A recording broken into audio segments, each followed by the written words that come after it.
shot and killed in St. Paul earlier this week, stepped in to protect someone during a domestic violence incident. Stepped in for a domestic violence incident? Thursday morning in downtown near 7th Street East and Wakuta Streets. Tonight, that mother sits down with our Kamria Bray, and she's sharing how she wants the community to remember her son. Kamria. Lindsay, that mother walks us through the calls, the confusion, and the heartbreak after losing her first. Couldn't imagine. Right here, 22-year-old Sion Jordan. I wouldn't even be doing no interview. Years shielding him from the violence, ain't no way. Only to watch it reach him anyway. He was my strength. He bought his first home. Bought his first home before he turned 21. Just had everything going for him. I was so proud of him. It's pain that can't be wiped away. Just going through pictures and videos, and it doesn't feel real. Even at the hospital, like this isn't real. You're not. No, he's gonna wake up. Melinda and Nelson Aguilar keep searching for answers, trying to understand why their son, that is young, 22-year-old Sion Jordan, super young, was killed after coming to downtown St. Paul. The main thing, the common denominator was a girl got beat up. My son came to either help or assist her, or she called for help. That girl was being assaulted by a man. I was told as soon as he got there, he was shot. She says Sion didn't chase danger. Looked like he did chase danger. A soft spot for girls. A soft spot for girls? And she wishes he hadn't answered that call. I wasn't even mad at the guy involved, because I don't know what happened. I was just disappointed. He went, why didn't you just call the police? We got to talk about this. It is Tuesday. And as you know, like we do every single week, your boy is fresh out the shower.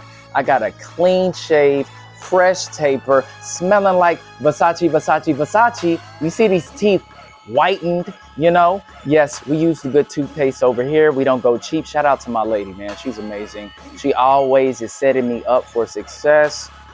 Couldn't do it without her, y'all. Real talk. When you find you a good one, you got to make sure that you keep them. And this dog right now has me tied up, twisted, because she is ready to go. Look at me. Look at me. I'm tied up right now. So we're going to get this reflection walk going because she is getting antsy. And we are off. My goodness. Thank you for being patient, Athena, even though you started getting impatient. But it's all good. It's been a week since you've been out of the house, out of the backyard. So I get it. Yes. It's actually not as hot as I thought it was going to be, because it's been in the hundreds for like almost 2 weeks in a row, I want to say. And she's over here sniffing a Pringles can, of course. Doing her thing, doing her thing, doing her thing. It's nice and windy. So I think I'll survive the next couple of minutes. Oh, she's taking a piss in our front yard. Okay, cool.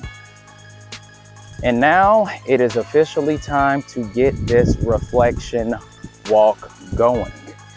And sometimes, guys, we have to have uncomfortable conversations. This reflection walk might piss some people off, you know, but it is what it is. This is my perspective. This is my thought process, and I don't live in an echo chamber. I am not a sheep. So we're gonna have this. But this week, we're gonna talk about self-preservation. Yes, because that is a quality that we must exercise. It's an action that we must exercise in order for us to survive in this chaotic world. So if you paid attention to the beginning of this reflection walk, you saw the story about this 22-year-old young man getting a phone call from probably one of his girls that are friends, because he might have been friend zoned, to help out in a domestic dispute. And guys, I'm gonna tell you like this. It is never, ever, ever a good idea to have girls as friends unless you are getting something out of it, whether it's a, business or you making money, something of that nature. Because when you have girls as friends, you are taking on a liability. Let's just be real. And if you are not having any sexual access to her, that's just a bad idea. Straight up. They don't serve a purpose in your life, really. And you might say, well, they can, help me get more girls. Well, that's serving a purpose.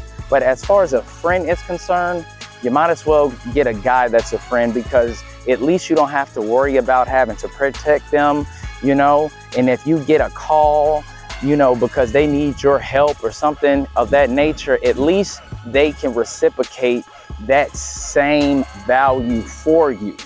But when it comes to self-preservation, guys, you got to also understand that you can never put yourself in a bad situation like this guy did, because everybody thinks that they are Superman until they realize that they're not made of steel and they cannot bounce bullets off of their chest, okay?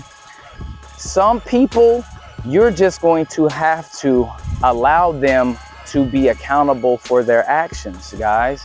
And even in that situation, he got a phone call from some chick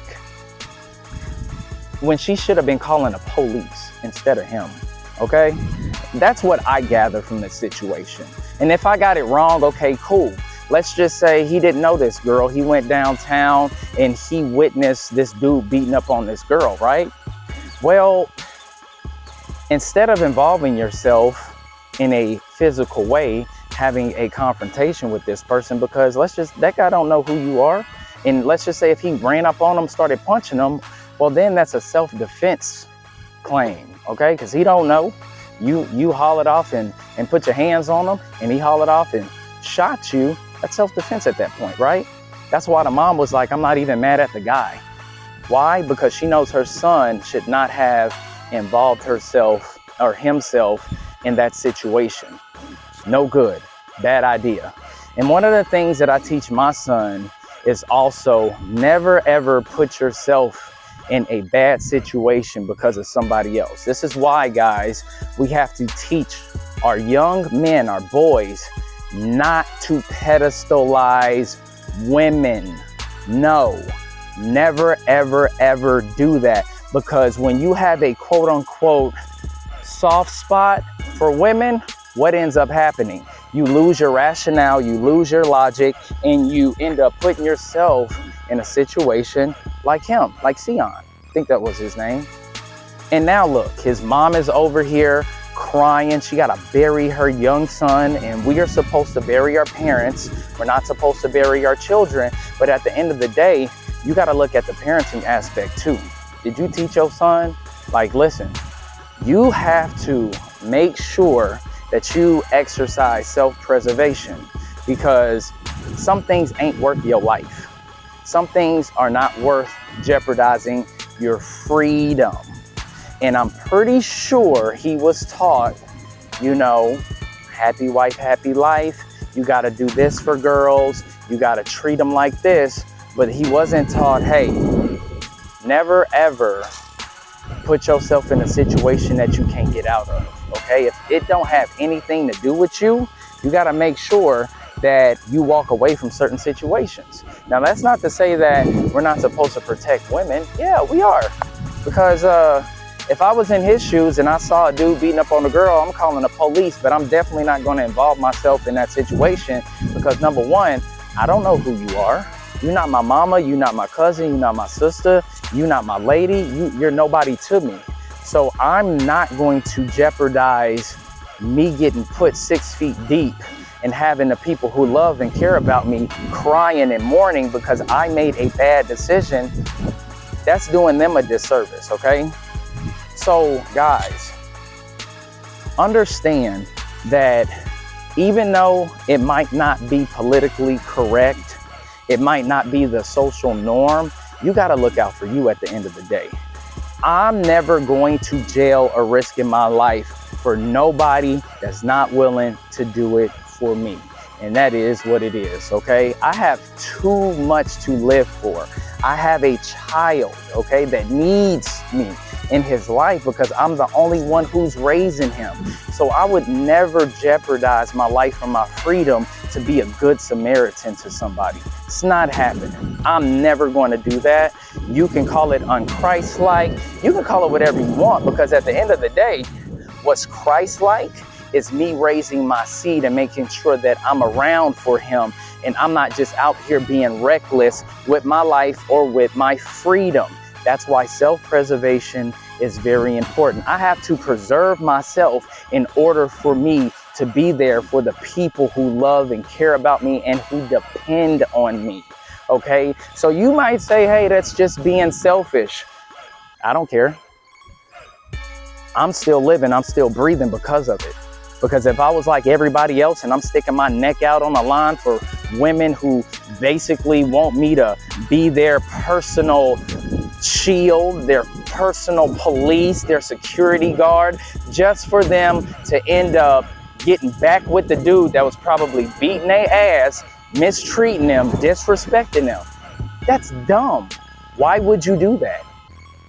This is why you never ever pedestalize women, guys. No, you gotta look out for self, because you have one life. You have one opportunity to get it right. And it only takes one opportunity to get it wrong and it's over for you. So make sure, guys, that number one, you pay attention to your circle. If you're around people who are making bad decisions and they trying to pull you into their bullshit, those are the people that you need to stay away from. You need to cut ties off with, because at that point, they are a liability. And you don't want to hang around liabilities, guys. You don't want to be around that at all, because you're jeopardizing your future.